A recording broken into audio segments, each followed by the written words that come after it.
पूर्ण भारत की भूमि पर संपूर्ण विश्व में मकर संक्रांति महोत्सव मनाया जाएगा। अपने अपने घरों में रहकर लोग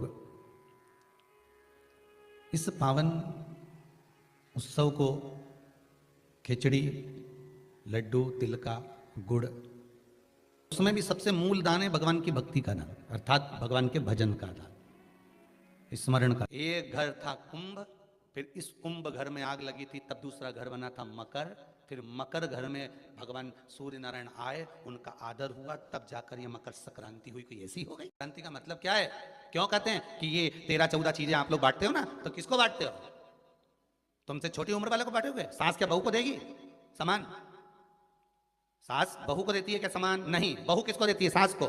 बहू किसको देती है? जेठानी को। बहू समान किसको देती है? ननन को। बहू समान किसको देती है? कोई मोहल्ले में कोई बड़ी उम्र की कोई बहुएं हो, बड़ी उम्र के जो लोग हों, सौभाग्यवती नारी हो, उसको ये 13-14 चीजें दी जाती है। जो भी आप बांटते हो, टीकी का पत्ता हो, सिंदूर की डिब्बी हो, मेहंदी हो, कौन हो, आप लोग बांटते हो, ये किसको देते हो? आप लोग किसको प्रदान करते हो?